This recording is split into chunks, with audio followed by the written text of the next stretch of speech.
There are so many reasons to love matcha. This superfood's not only delicious, it's also loaded with health benefits. It can help you burn calories and boost your metabolism. It has 137 times the antioxidants of brewed green tea, with a long-lasting energy boost that can help you be more focused and productive. But with all the different matcha powders available, why should you choose Kiss Me Organics matcha? They're 100% organic, so you'll get the purest matcha. Plus, they have all their matcha tested by a third-party lab to prove its premium quality and free from harmful chemicals. The choice is simple, really. If you want the best tasting, highest quality, and purest Japanese matcha available, choose Kiss Me Organics. Take the morning off from that coffee grind and try some of Enzo's organic matcha green tea.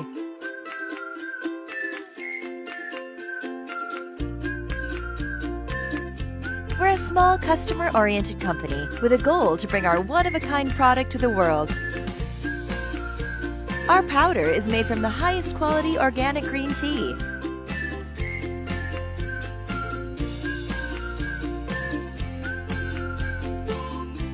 Try adding it to your favorite pancake recipes and you'll be delighted with a fresh green tea flavor.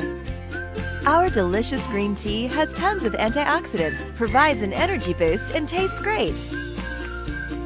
Why drink coffee when matcha can bring you so many benefits? You can even bake it into your favorite cake.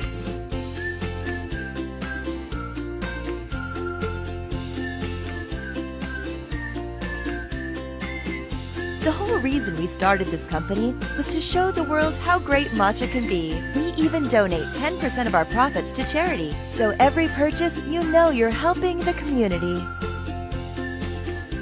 With a no questions asked money-back guarantee, why not?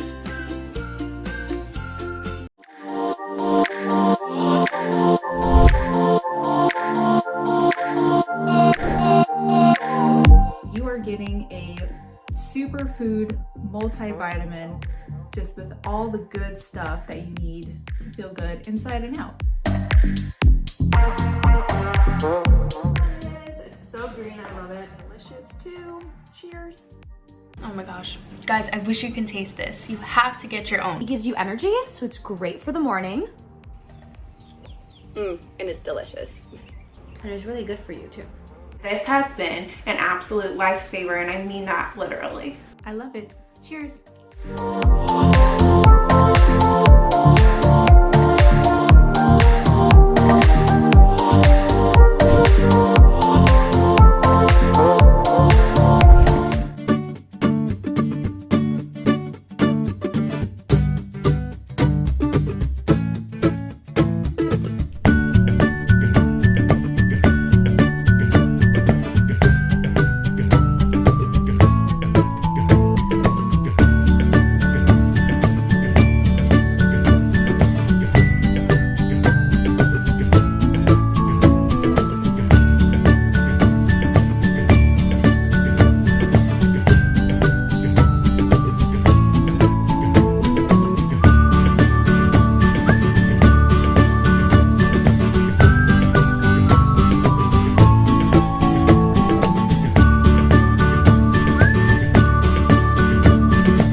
I'm standing in one of the organic tea fields where Encha organic matcha is grown.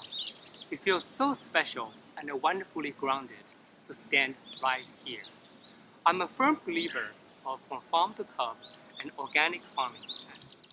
And for matcha, we assume 100% ground up tea leaf powder because it's very effective for offering all the nutrients, especially the antioxidant catechins, EGCG, into our body. So organic is very important. There are two key practices in organic tea farming: no pesticide and no synthetic chemical fertilizer. The first 3 to 5 years of organic tea farm transformation is pretty tough for the farmer. But after that, a natural biodynamic ecosystem is established. The bigger bugs eat the smaller bugs, and the farmers more carefully examine their plants to remove any extra bugs. Because of no pesticide, sometimes you see wildflowers growing here. It can be composted as natural fertilizer. Again, no synthetic chemical fertilizer is used in organic tea farming. Natural organic fertilizer mainly reuses the residuals of other plants. For example, seeds after the oil is extracted. On hot summer days, tea leaves are trimmed from the top of the plants to fall into the spacing as a natural fertilizer to feed the plant itself. People often ask what's the difference between matcha and green tea. Besides the matcha being consumed as the whole ground up powder, there are two unique practices in matcha farming: shaded growth and the removal of stems. In early spring, the farmer chooses strongest growing green tea plants for matcha and shade it for slow growth about 3 weeks.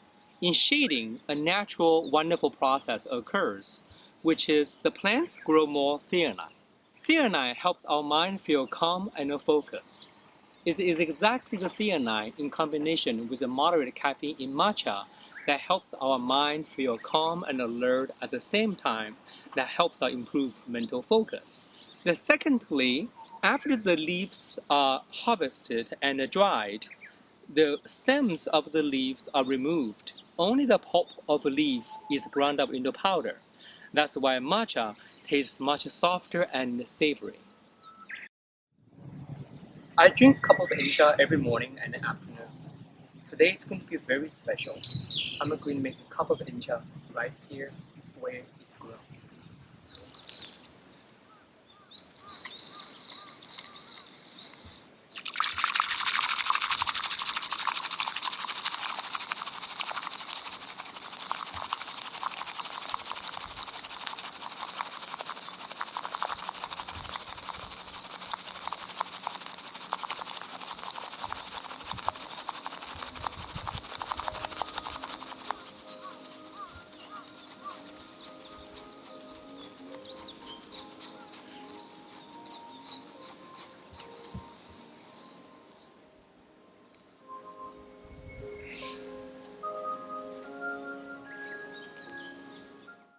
Hey guys, my name is Michelle Frederick with Matcha Konomi here in Kyoto, Japan, the birthplace of Japanese tea. Today we're going to take you on a tour and show you how we make our matcha. Let's get started. The first step in creating matcha is shading the tea leaves before the harvest. In springtime, around mid-April, the preparation for shading begins. As the new shoots develop, the tea plants are covered to diminish the sunlight. This technique softens the spring sunlight falling on the tender young leaves, not only to protect the young leaves, but also to make them produce more chlorophyll. Shading is also believed to promote the production of the beneficial components of tea. Shading is usually done for 3 weeks when the purpose is creating matcha. Here we have 2 tea leaves. The one on the left has been shaded, and you can see the difference in the color from the one on the right. In early May, when 5 to 6 new leaves have opened, the tea harvest begins. The tea is ready for picking when the young shoots develop into thin, broad, and vibrant colored leaves. The harvest of shade-grown tea will normally begin about 10 days later than that of regular unshaded plantations. For the highest quality matcha, the tea leaves are carefully hand-picked one by one so that they can be checked by the eyes of the pickers to ensure the best quality. While matcha can be harvested multiple times a year, producing the highest quality matcha is always from the first harvest in the spring. At Matcha Konomi, all of our matcha is from first harvest. These newly harvested leaves are taken immediately to the processing facility, and the first thing that needs to be done is stopping the oxidation by steaming and air drying. The raw leaves are placed on a conveyor belt which takes them to a steam room. They pass through a tumbling sifter and then a steamer. This steaming is another special feature of Japanese teas. This is a very brief steam, maybe 10 seconds, to stop the oxidation process and enhance the green color. The degree of steaming necessary requires long years of practice and experience. Oxidation of the leaves is then further blocked by air drying. These steam leaves will be conveyed to a giant blow dryer where the moisture from the steaming evaporates.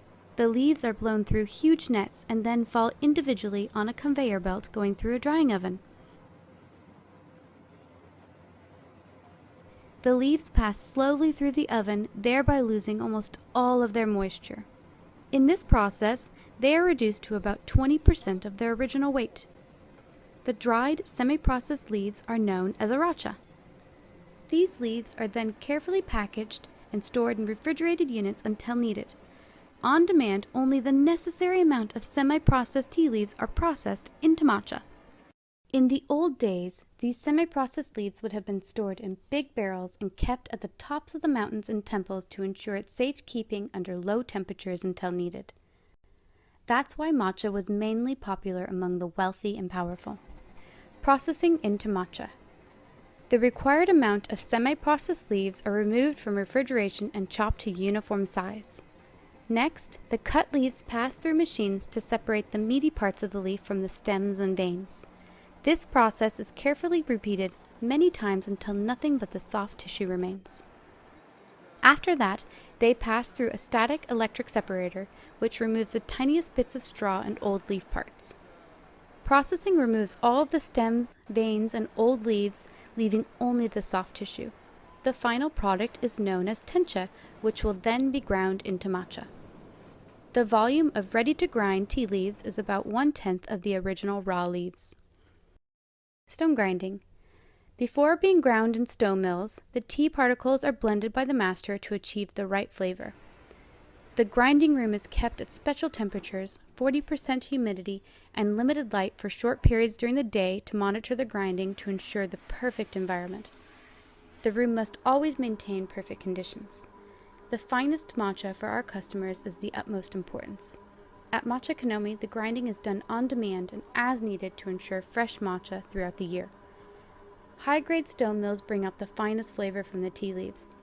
The stones must be maintained in the perfect condition, and only specialized craft individuals are qualified to maintain the stone mills in their finest grinding conditions. From here, the selected leaf particles that took so much care and effort to produce are slowly and steadily ground into micron-sized particles of matcha. Each stone mill can produce only around 30 to 40 grams of matcha per hour. The freshly ground matcha is packed, sealed, and labeled for distribution to the Matcha Konomi warehouse in the United States. While the harvest is only done once a year, the grinding, packing, and shipping of matcha is repeated twice monthly, and this ensures fresh matcha for our customers year-round.